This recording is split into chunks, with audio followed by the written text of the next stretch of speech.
तब तक वो अपनी आवाज़ जनता के बीच में कैसे लेके जाएंगे। किन किन समस्याओं को आप जटिल समझते हैं?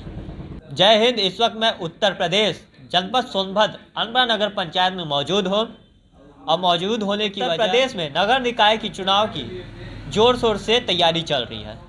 जी हाँ, वैसे ही अनपरा नगर पंचायत पहली बार हुई है और अनपरा नगर पंचायत आम आदमी पार्टी से जिन्हें टिकट मिला है उनका नाम अंगिरा प्रसाद बैसवाल जी।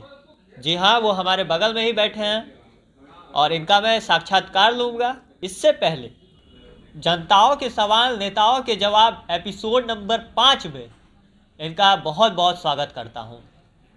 सबसे पहले तो हम भारत जनता न्यूज़ को धन्यवाद देता हूँ कि जो हम जैसे व्यक्तियों के लिए अपना बहुमूल्य समय दिए। पहला सवाल मेरा ये है अंगिरा जी आपसे, अनपरा में किन किन समस्याओं को आप जटिल समझते हैं? अनपरा में तो समस्या तो इतनी है कि जो कि बताना बड़ा मुश्किल है, लेकिन सबसे अहम मुद्दा है स्वास्थ्य। यहाँ अनपरा नगर पंचायत में डिबुलगंज में एक हॉस्पिटल सरकारी बना हुआ है।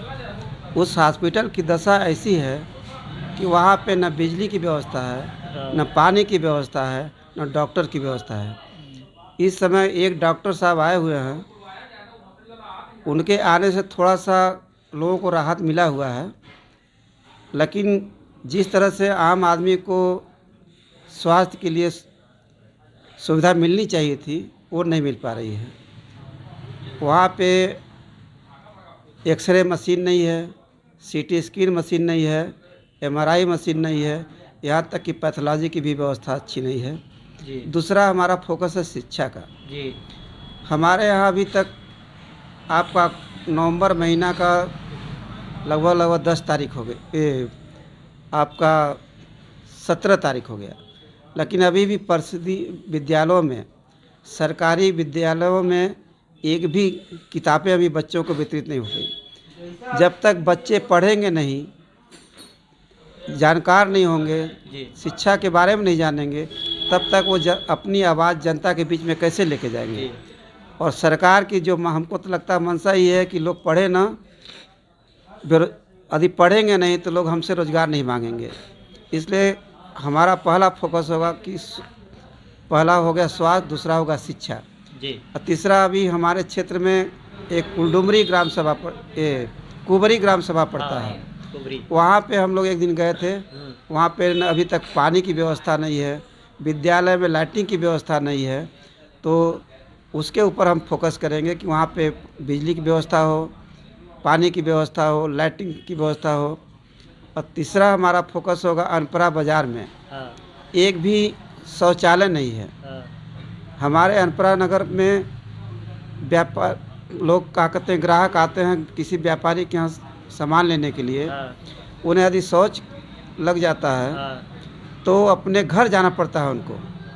तो हमारा तीसरा प्राथमिकता हुआ कि हम बाज़ार अनपरा में, अनपरा नगर पंचायत में जितने भी नगर पंचायत हैं में जितने भी वार्ड होंगे उसमें शौचालय की व्यवस्था हो, इसके लिए हम फोकस करेंगे। चौथा हमारा फोकस होगा पानी का, कि जो जल नल योजना चली है वो गली गली पहुंच जाए। जैसे बिछड़ी हो गया, डिबुलगंज हो गया, रेटा हो गया, ककरी हो गया, जहाँ भी पानी नहीं हो वहाँ हम पानी पहुंचाने की कोशिश करेंगे। यही हमारा फोकस होगा। जैसे कि आप देख ही सकते हैं कि ये जो एरिया है इंडस्ट्रियल एरिया है, और इंडस्ट्रियल होने के बावजूद यहाँ के लड़के, यहाँ के युवा, यहाँ के लोग बेरोजगार हैं और काम करते हैं तो कोई मजदूर का काम करता है तो कोई सुपरवाइजरी का काम करता है, लेकिन उन्हें परमानेंट जॉब नहीं मिलता है। क्या प्रतिक्रिया देंगे? ये तो पूरे देश में विकट समस्या है। जबकि हमारे यहाँ रेणु पावर प्लांट है, लेंको पावर प्लांट है, अनपरा तापीय परियोजना प्लांट है। और जैसा कि जब हम लोगों की ज़मीन लिया गया था तो एक बीओ बना था कि यहाँ हम ज़मीन ले रहे हैं तो यहाँ के जो नवयुवक जिस स्तर के होंगे, हाँ, जो बीटेक होगा, जो आईटीआई होगा, हाँ, या जो कम पढ़े लिखे होंगे उसका योग्यता अनुसार सर्विस दिया जाए। लेकिन जो हमारे यहाँ के क्षेत्रीय नेता हाँ, वो भी ध्यान नहीं देते, और हमारे यहाँ के जो सांसद बनते हैं हाँ, और जो विधायक बनते हैं हाँ, वो रापटगंज क्षेत्र के साइड के बनते हैं, हाँ, और यहाँ के लोगों के बारे में थोड़ा सा भी नहीं सोचते हैं। हाँ, जब भी आते हैं तो एनसीएल में चले जाएंगे, हाँ, अधिकारियों से ले दे के अपना निकल जाते हैं। हाँ, यहाँ जनता परेशान हो उससे कोई लेना देना नहीं है। तो हम यदि चुनाव जीतते हैं यहाँ से, हाँ, तो सबसे पहले हम रेणु सार हो गया, लेंको हो गया, बोट हो गया, हाँ, और जो हमारे एनसीएल में प्राइवेट कंपनियाँ आई हैं हाँ, उन के अधिकारियों से संपर्क करके यहाँ के युवाओं को रोजगार देने के लिए व्यवस्था करेंगे। अनपरा नगर पंचायत में ये जो ज़मीनें हैं, कोई एनसीएल का है तो कोई, लेकिन किसी का भी रजिस्ट्री ज़मीन नहीं है। अगर अनपरा नगर पंचायत में आम आदमी पार्टी आती है तो लोगों को जो वोट दे रही है आपको, उनके लिए आप रजिस्ट्री ज़मीन का मुहैया करा पाएंगे कि नहीं करा पाएंगे? ये तो बहुत विकट समस्या है। इसके लिए तो बहुत कानूनी प्रक्रिया से गुजरना पड़ेगा, और हम पहल करेंगे। इसमें जनता का भी राय लिया जाएगा, प्रशासन से राय लिया जाएगा, और कुछ कानून विशेषज्ञ हैं उनसे राय लिया जाएगा। उसके अनुसार यदि रजिस्ट्री होने लायक होगा तो हम लोग रजिस्ट्री कराने के लिए प्रयास करेंगे। ये तो थोड़ा सा लंबा प्रक्रिया है, नगर पंचायत के अंतर्गत तो नहीं आता है, लेकिन यह है कि नगर पालिका हो जाएगा, नगर पंचायत हो जाएगा, तो हम लोग अधिकारियों से मिल के कम से कम यहाँ का नागरिकता, पंचायत में जो नागरिक रहते हैं उसकी नागरिकता के रूप में एक सर्टिफिकेट मिल जाए लोगों को, इसके लिए कोशिश करेंगे। अनपरा नगर पंचायत में आम आदमी पार्टी का जो रैलियां चल रही है इस वक्त, इस रैली में आपको कितना परसेंटेज लग रहा है कि आपकी जीत फिक्स है? इस रैली से और जनता के झुकाव से तो ऐसा लग रहा है कि चुनाव लगभग हम लोग जीत चुके हैं जी, बस चुनाव का डेट आना बाकी है जी, और जनता मूड बना के रखी हुई है जी, कि अरविंद केजरीवाल का जो दिल्ली में काम है, जी, स्वास्थ्य का, शिक्षा का और पानी का, बिजली का, हाँ, उसको देख के हाँ, इतनी पसंद है कि कम से कम आम आदमी पार्टी अनपरा में भी आए हाँ, और एक शुरुआत हो। जैसे अभी सिंगरौली से शुरुआत हुई है, हाँ, सिंगरौली क्षेत्र हमारा जो है बगल में ही है, हाँ, और जनता बस यही कह रही है कि जैसे सिंगरौली में पूर्ण बहुमत से भारी मतों से विजयी हुई है, उसी तरह अनपरा में भी आम आदमी पार्टी को सपोर्ट होगा, यही जनता कह रही है। आप अनपरा नगर पंचायत में अगर जीतते हैं तो किस नज़र से आप देखते हैं, क्या क्या यहाँ पर सुविधा मूलजनक होना चाहिए, मतलब कि बहुत ज़रूरी यहाँ पर वो सुविधा चाहिए, वो क्या आप देख रहे हैं? देखिए, हर आदमी को 4-5 चीज़ों की ज़रूरत पड़ती है। हाँ, जैसे शिक्षा हो गया, हाँ, स्वास्थ्य हो गया, हाँ, बिजली हो गया, हाँ, पानी हो गया। हाँ, तो हम स्वास्थ्य के लिए जैसे लेंको प्रोजेक्ट है, हाँ, रेणुसार प्रोजेक्ट है, एनसीएल प्रोजेक्ट है, उस वहाँ पे जाएंगे, उनके अधिकारियों से बोलेंगे कि मेरा सीएसआर के तहत हाँ, जो भी हमको मिलने वाली लाभ है उसे आप धरती पर लाएं, हाँ, और आप क्या कहते हैं मोहल्ला क्लिनिक के लिए काम करें।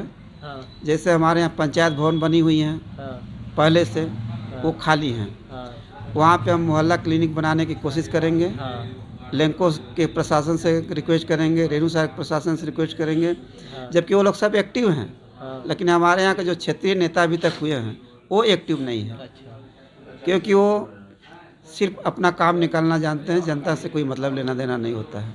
हाँ।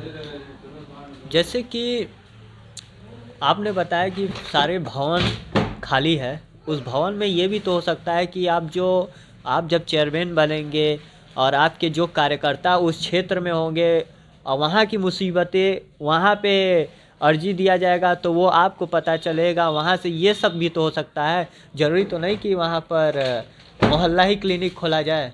नहीं, फिलहाल मोहल्ला क्लिनिक के लिए जितना जगह चाहिए हाँ, उतना तो उसमें है ही, हाँ, प्लस और भी काम के लिए जगह है उसमें। हाँ छोटा मोटा कोई हमारा वो पंचायत भवन नहीं बना है, हाँ। बड़े रूप में है। लेकिन ये जो आपका डिबुलगंज सरकारी अस्पताल है, आप उसको सही ढंग से करा पाएंगे कि नहीं करा पाएंगे जब आप जीतेंगे तो? क्यों नहीं, जब जनता साथ देगी, हम आगे चलेंगे, जनता पीछे पीछे चलेगी तो क्यों नहीं होगा। हाँ हम लोग लड़ेंगे, हाँ धरना प्रदर्शन करेंगे, हाँ जनता के बीच में जाएंगे, जनता से सहयोग लेंगे, हाँ आप जैसे पत्रकार बंधुओं से सहयोग लेंगे हाँ कि आप लोग हम लोगों को हमारे हाँ। बातों को सरकार तक पहुंचाएं, हाँ तो क्यों नहीं होगा। करने से तो सब चीज़ हो जाता है, ये कोई बड़ी समस्या नहीं है। अभी तक कोई किया नहीं है। अभी तक हमारे भूतपूर्व सांसद हुआ करते थे हाँ। श्री राम प्यारे पनिका जी, हाँ उन्हीं की योगदान है जो कि अनपरा इतना बड़ा हॉस्पिटल बना। हाँ। लेकिन आज तक जो भी हमारे प्रतिनिधि हुए, कोई भी जो भी सांसद हुए, कोई इसके ऊपर ध्यान नहीं दिया। नहीं, कोई ध्यान नहीं दिया। और जो हॉस्पिटल का व्यवस्था है, ऐसा माने कि वो ट्रामा सेंटर होना चाहिए, लेकिन इस वक्त वो ट्रामा सेंटर क्या, वो एक लोकल हॉस्पिटल जो होती है उससे भी बदतर है उसका वो स्थिति ट्रामा है। सेंटर क्या, वो तो एक तरह से देखा जाए यदि पूरी व्यवस्था हो जाए हाँ तो बीएचयू के बाद उसका नंबर आता हाँ है। हाँ जितनी बड़ी बीएचयू है हाँ उसके बराबर का उसमें जगह है। हाँ यदि यहाँ के जनप्रतिनिधि हाँ यदि मन से काम करे तो इसको चालू होने में कोई समय नहीं लगेगा। हाँ ज़्यादा उसमें कोई दिक्कत नहीं, बिल्डिंग तो बनी हुई है, हाँ उसमें साफ़ सफाई हो जाए, खिड़की लग जाए, पंखा लग जाए, बिजली की व्यवस्था हो जाए हाँ। तो उसे चालू होने में कोई देरी नहीं लगेगा। यदि हम लोग सब लोग आप जैसे मीडिया लोग सहयोग देंगे तो उसमें कोई समस्या नहीं आएगी, तुरंत वो काम हो सकता है। आपसे एक थोड़ा अटपटा क्वेश्चन है, सवाल है, जो है अटपटा सवाल है। आपको वोट, आप ही को वोट क्यों मिलना चाहिए? देखिए, अभी तक हम अनपरा क्षेत्र में तो हमारा पैदाइश ही हुआ है हाँ और जनता के बीच में हमेशा लगे हुए हैं, हाँ उनके सुख दुख में लगे रहते हैं। हाँ इसी को देख के हम जनता के बीच में जा रहे हैं। हाँ तो हमारे जो पुराने जो लोगों का सहयोग किया हुआ है हाँ उस पर विचार करके जनता हमको वोट देगी। हाँ। बस इसी आशा से हम जनता के बीच में जा रहे हैं। जैसे कि आम आदमी पार्टी ने अनपरा नगर पंचायत के लिए अपना प्रत्याशी खड़ा किया अंगिरा प्रसाद बैसवाल जी को, और इनको शॉर्ट फॉर्म में हम इनका नाम लेते हैं अंगिरा बैसवाल जी, जो कि इनका पूरा नाम अंगिरा प्रसाद बैसवाल जी है। आम आदमी पार्टी ऐसा प्रत्याशी खड़ा करता है जो समाज में बना रहता है, मतलब कि कोई डॉक्टर, कोई व्यवसायिक। तो आम आदमी पार्टी के जो प्रत्याशी हैं अंगिरा प्रसाद बैसवाल जी, हमारे भारत जनता न्यूज के एपिसोड जनताओं के सवाल नेताओं के जवाब एपिसोड नंबर 5 में अपना बहुमूल्य समय दिए हैं, उसके लिए मैं तहे दिल से धन्यवाद करता हूँ। धन्यवाद आपको कि आप हमारे बीच में आए और हमारी जो दिल में जनता के प्रति जो काम करने की इच्छा थी उसको हम प्रकट किए और ये जनता तक जाएगी। बिल्कुल, इसके लिए आपको तहे दिल से शुक्रिया जी, धन्यवाद।